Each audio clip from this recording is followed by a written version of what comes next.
Bagaimana Nabi SAW menterbiah Nabi kita Muhammad SAW, Allah menterbiah Nabi kita Muhammad SAW.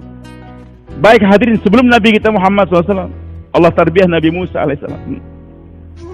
Wa ana akhtartuka fastami' lima yuha. Wahai Musa, aku pilih kamu sekarang jadi nabi. Kemudian jadi nabi. Dengarkan pelajaran. Innani anallah, sungguhnya aku adalah Allah. La ilaha illa ana, tiada yang disembah dengan sembahan kecuali aku. Fa'budni, sembah aku. Wa aqimus sholata lidzikri, dirikan salat semata-mata hanya untuk mengingat aku. Udah. Pelajaran pertama, la ilaha illallah, la ilaha illa ana, la ilaha illallah. Baik, hadirin Allah, apakah dengan pelajaran tauhid, puncak daripada pelajaran adalah tauhid? Gurunya Allah, muridnya siapa? Nabi. Pelajarannya tauhid. The best guru Allah, the best murid Nabi Muhammad SAW.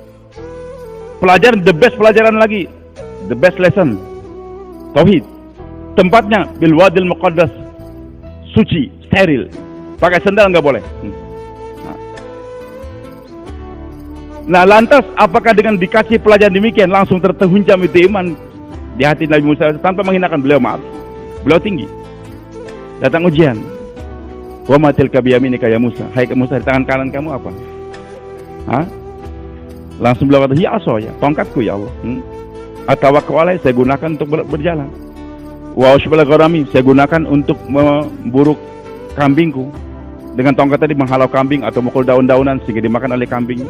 Waliya fiha ma'arib, dan banyak manfaat lain lagi dari tongkatku ini.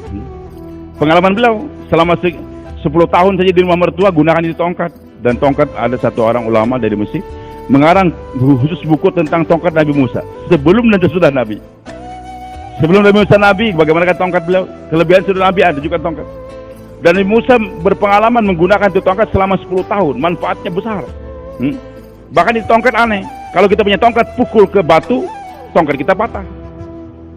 Kalau tongkat Nabi Musa enggak, pukul batu, batu yang pecah. Ada enggak orang punya tongkat kayak tongkat Nabi Musa? Enggak ada. Iya. Hadirin Allah Subhanahu wa taala.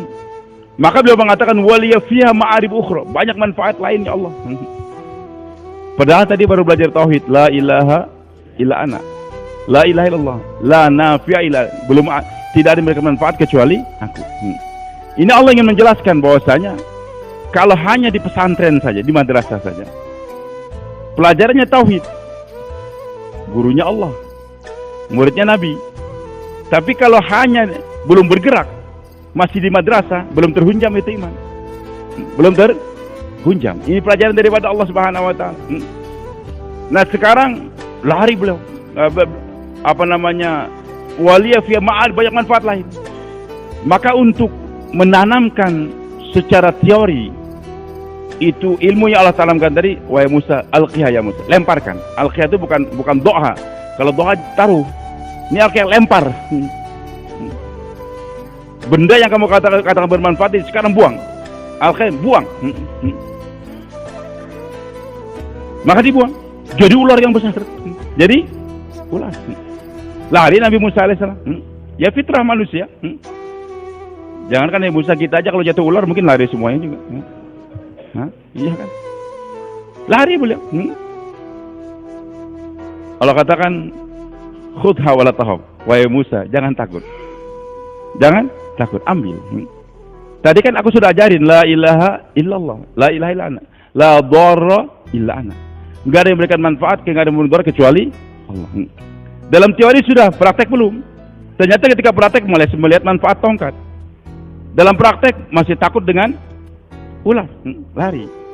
Allah katakan wahai Musa, khudha, ambil. Jadi dari madrasah dikeluarkan sedikit, keluar madrasah. Di pesantren. Baik, tangkap itu ular. Kembali lagi menjadi tongkat. Nah, Allah ingin berikan kepahaman bahwasanya pelajaran tauhid tidak akan matang hanya di pesantren saja. Secara teori boleh, keilmuan, masalah. Sudah doktor S3 dalam tafsir, oke. Sudah daurah hadis, daurah 1, daurah 2, mau daurah apa lagi diambil silahkan. Tapi kalau masih di pesantren,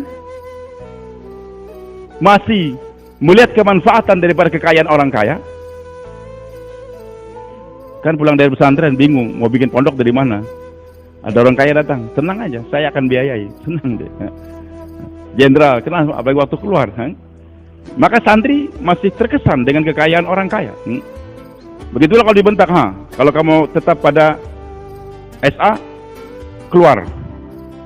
Nggak akan saya biayai lagi, takut. Akhirnya ikut-ikutan. Karena belum dakwah. Masih takut dengan ancaman dan masih terkesan dengan tawaran. Karena masih di pesantren, kenapa santri suruh keluar 1 tahun? Dia keluar 1, dan 1 tahun betul-betul dakwah setiap hari. Bukan cuma keluar menghabiskan waktu, tidak. Karena hadir ini umat, ciri ini umat apa? Ukhrijat linnas, keluar. Tapi keluarnya ta'muru bil ma'ruf wa nahy 'anil munkar. Sifat ke-6, ad-da'wah wal khuruj, dakwah dan keluar. Karena hadirin dengan keluar tadi tertanam la ilaha, baru 1. Dengan dakwah baru illallah. Kalau dia hanya keluar saja, tapi selama keluar 3 hari 44 bulan dia nggak dakwah, pokoknya saya siap 4 bulan, siap masak, tapi jangan coba-coba Amir suruh saya bayan, jangan coba-coba Amir suruh saya mutakalim. Kalau Amir tugaskan saya besok bayan dan subuh, Amir nggak akan lihat hidung saya lagi. Maka orang seperti ini walaupun dia keluar 4 bulan atau 1 tahun bersama Jibril alaihissalam, maaf nih, tidak menghinakan Jibril, tidak. Tapi dia hanya keluar nggak mau bicara kebesaran Allah. Mungkin dunia keluar daripada hati dia, tapi Allah belum kebesaran Allah belum masuk di hatinya. Dunia sudah keluar, tapi akhirat belum masuk. Makanya ada karkun, tapi jangan ketawa. Tanya kepada masyarakat, kenapa saya ini kok kalau keluar jalan Allah itu enak makan, enak tidur, tidur enak, makan enak. Oh, sakinah sudah bukan sakinah kata Mas Syekh. Kenapa tidak enak makan enak? Apalagi dulu waktu nggak ada HP. Karkun keluar betul-betul tanpa bawa HP. Maka ketika ini waktu tahun 86 dulu, waktu saya awal-awal ke India Pakistan, ditanya ada orang Arab bertanya kepada Mas Syekh, kenapa? Kok saya waktu keluar nih makan enak, tidur enak? Maka kata Mas Syekh, kenapa? Waktu kamu keluar jalan Allah, dunia sudah nggak ada lagi. Istri sudah tinggal, anak pun sudah tinggal, dagangan sudah tinggal. Jadi fikir dunia sudah nggak ada. Cuman sayangnya fikir agama belum masuk. Jadi 0. 0. Maka dalam titik 0 tadi tidur enak, makan enak. Nanti kalau fikir agama sudah masuk dalam otak kamu, kamu juga nggak akan keruan tidur, nggak keruan tidak makan tadi. Nah hadirin Allah, oke, la ilaha. Jadi dengan dia khurut la ilaha, bisa menafikan makhluk. Tapi illallahnya nggak akan masuk kalau dia tidak berdakwah. Sekarang dia dakwah tiap hari, tapi nggak keluar. Dia ceramah kemana-mana, bayan kemana-mana, tapi dia nggak keluar. Illallahnya tertanam, tapi makhluknya belum keluar. Kita perlu tapi juga jangan lupakan makhluk. Bisa dipahami.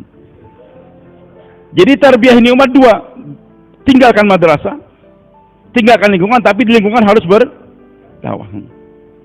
Keluar wahai Musa. Baik hadirin Allah, selama tidak masih di pesantren, maaf nih, walaupun gurunya Allah, santrinya Nabi, madrasahnya yang terhebat di dunia ini, Al-Muqaddasi, tua, santrinya Nabi tadi, pelajaran tauhid, belum tertanam. Nah sekarang bagaimana supaya itu tiada menjadi praktek? Izhab ila fir'aun innahu tagha. Pergi ke tempat Fir'aun. Jadi maksudnya ini para anbiya ditarbiyah dalam medan dakwah. Allah mentarbiyah para anbiya dalam medan dakwah. Bukan di madrasah saja tidak, tapi dalam medan dakwah, terjun ke medan dakwah. Maka ini umat akan ditarbiyah Allah sama dengan tarbiyah para anbiya. Ukhrijat linnas ta'muru bil ma'ruf. Jadi ini umat akan ditarbiyah oleh Allah kalau mereka bergerak, tapi dalam bergerak senantiasa membicarakan kebesaran Allah. Bergerak, jangan bicara yang lain-lain, hanya bicarakan kebesaran Allah Subhanahu wa taala. Banyak apa bergerak dan bergerak, tapi waktu bergerak kau berusaha bukan bicara kebesaran Allah, bicara aib-aib orang lain, menggibah orang lain. Maka penyakit dia enggak sembuh-sembuh, malah bertambah. Dan ini keluar bukan sertifikasi karkun 4 bulan FIB negara jauh, bukan. Ini keluar ada sarana untuk memperbaiki kehidupan kita. Ada perbaikan. Bukan sertifikasi sudah 4 bulan, 40 hari, bukan. Ada nggak perbaikan dalam diri saya, dalam ketauhidan, dalam ibadah saya, dalam muasyarah muamalah dan sebagainya? Yang kita inginkan. Kapan kita akan baik kalau kita bicara kebesaran Allah? Keluar wa qulu qaulan sadidan. Bicarakan itu sama. Baru yuslih lakum amal. Allah akan perbaiki hidup terbaik ini umat kalau umat bergerak tapi membicarakan kebesaran Allah Subhanahu wa taala. Nah, banyak sekarang ambab keluar dari keluar tapi sekarang nggak bisa lagi. Jarang bicarakan kebesaran Allah. Maka Masya katakan, apalagi dalam ujian sekarang, ujian yang paling berat mas sekarang ini. Udah, kerjakan 3 saja kan. Pertama, doakan saja mereka. Apa? Doakan. Yang kedua, jangan hiraukan pembicaraan mereka. Jangan hiraukan. WA macam-macam itu enggak usah diladeni. Enggak usah diladeni. Maaf sebelum